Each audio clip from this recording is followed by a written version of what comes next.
નમસ્કાર, ન્યૂઝ બુલેટિનમાં આપનું સ્વાગત છે. હું છું પંકજ શર્મા. રાજકોટમાં જે આગકાંડ થયો અને તેમાં મૃત્યુઆંક વધતો જઈ રહ્યો છે.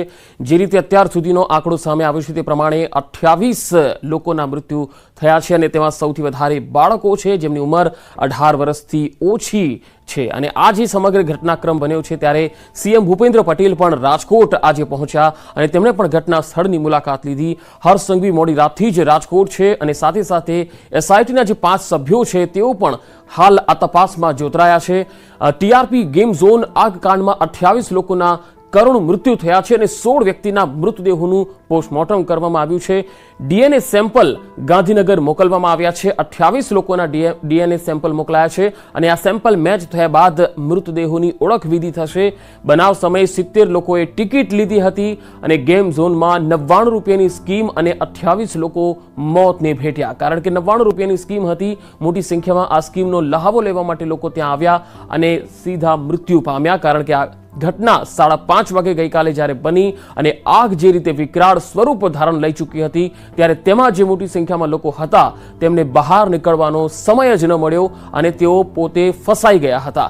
હવે તમે જે દ્રશ્યો જોઈ રહ્યા છો એ ફાયરના સાધનો છે કે જે ઇન્સ્ટોલ કરવાની જરૂર હતી પરંતુ તે ઇન્સ્ટોલ કરવામાં નહોતા આવ્યા અને એટલા માટે જ આગ જ્યારે લાગી ત્યારે આ સાધન ફિટ કરવામાં નહોતા આવેલા જેથી આગ ઓલવી ન શકાય. અને સાથે સાથે જે કાર રેસિંગ માટેની જે રાઇડ્સ હતી ત્યાં આગળ પેટ્રોલના કેન પણ મૂકવામાં આવેલા હતા જેના કારણે આગ જે છે એ વધારે ફેલાઈ રહી હતી. હવે અહીંયા ગંભીર બેદરકારી જે સંચાલકો છે તેમની તો છે જ, પરંતુ જે અધિકારીઓ છે કે જેણે આ પરમિશન આપી હતી અને ઘણા સમયથી આ ગેમ ઝોન અહીંયા ધમધમી રહ્યું હતું તો એ અધિકારીઓ સામે પણ કાર્યવાહી અને જવાબદેહી નક્કી કરવી જરૂરી છે. હાલ એસઆઈટીની ટીમ જ્યારે તપાસ રિપોર્ટ સોંપશે તેમાં અલગ અલગ બાબતોની ચકાસણી કરવામાં આવશે કે આ જે ગેમ ઝોન હતું એ કેટલા સમયથી હતું. અમે અલગ અલગ 4 તસવીરો આપને બતાવી રહ્યા છીએ જેમાં મુખ્યમંત્રી ભૂપેન્દ્ર પટેલ પણ જે ઘાયલો છે તેમના ખબરંતર પૂછવા માટે સીધા જ હોસ્પિટલ પહોંચ્યા અને તેમણે તેમની સાથે વાતચીત પણ કરી છે.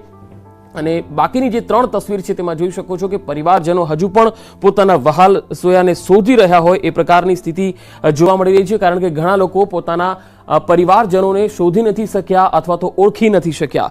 હવે જે 5 એસઆઈટીના સભ્યોની જે ટીમ બની છે તેમાં સુભાષ ત્રિવેદી અધિક પોલીસ મહાનિર્દેશક છે સીઆઈડી ક્રાઇમ બ્રાન્ચ, તેમના વડપણ હેઠળ આ એસઆઈટીની રચના કરવામાં આવેલી છે. તેમાં કુલ 5 મેમ્બર છે જેમાં સુભાષ ત્રિવેદીની સાથે સાથે બંછાનિધિ પાની, એચપી સંઘવી, જેએન ખડિયા અને એમબી દેસાઈ આ 5 સભ્યો એસઆઈટીની ટીમમાં છે અને આ તમામ સભ્યો છે એમના અંડરમાં આ સમગ્ર કાંડની તપાસ થવાની છે. 16 વ્યક્તિના મૃતદેહોનું પોસ્ટમોર્ટમ થયું છે. 28 વ્યક્તિના ડીએનએ સેમ્પલ ગાંધીનગર મોકલાયા છે.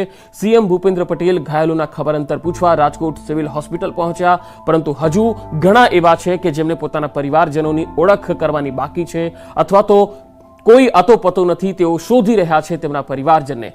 લોકો ગઈકાલથી આક્રંદ કરી રહ્યા છે કારણ કે આ જે ગેમ ઝોન છે એ ડેડ ઝોન સાબિત થયું અને 28 લોકોને આ ગેમ ઝોન ભરખી ગયો.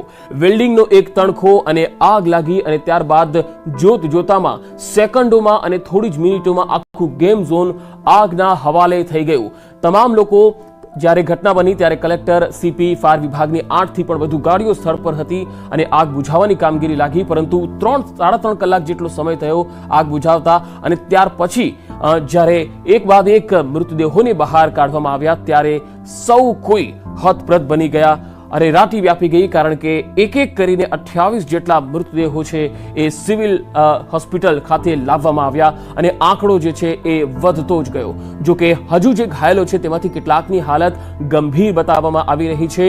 ચીફ ફાયર ઓફિસર પણ ઘટના સ્થળે જ ગઈકાલે પહોંચ્યા હતા અને તે વખતે હવે તપાસ થશે એવી વાત કરવામાં આવી. ગુજરાત સરકારે પણ કહ્યું હતું કે એસઆઈટીની ટીમ છે એ હવે સમગ્ર મામલાની તપાસ કરશે.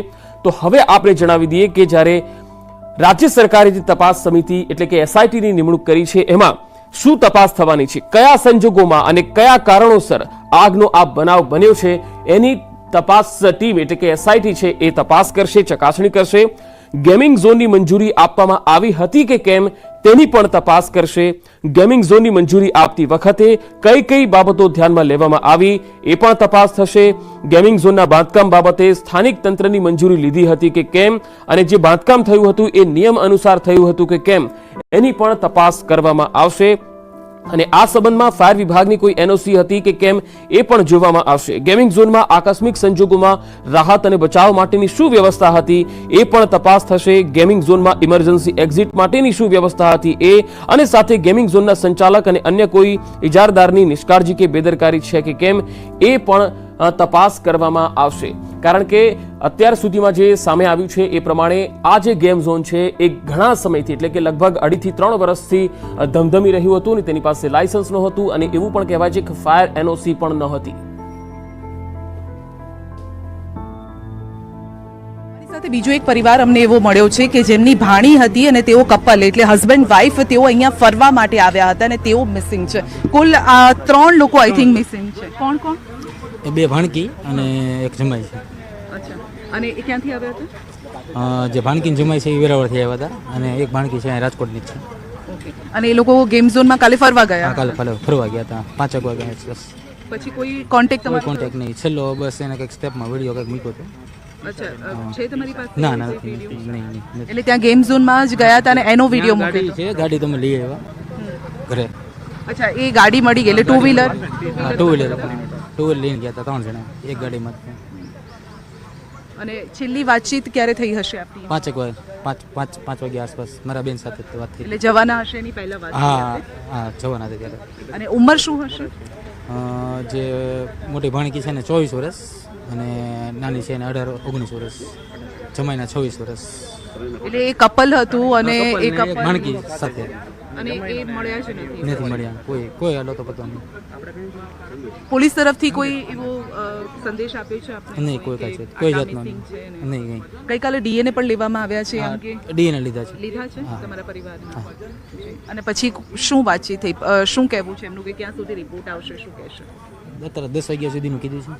આજે 10 વાગે રિપોર્ટ આપશે તો આપ આ રિપોર્ટ લેવા માટે આવ્યા હશો એવું હું માનું છું.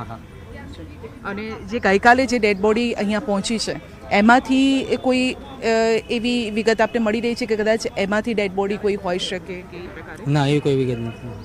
પોલીસે કશું નહીં, કોઈ જાત નહીં. કારણ કે અમે તો રાતે મોડા આવ્યા, પણ જે ઓલા ભાઈ મારા છે ને એ સાથે હતા. અને જે કપલ છે કારણ કે ઉંમર પણ નાની છે એટલે કદાચ હું એવું વિચારી શકું કે થોડા સમયમાં જ કદાચ એમના મેરેજ કે એન્ગેજમેન્ટ થયા? બીજા મહિનાની 29 તારીખ ફેબ્રુઆરી. એટલે 2-3 મહિના? 2 મહિના.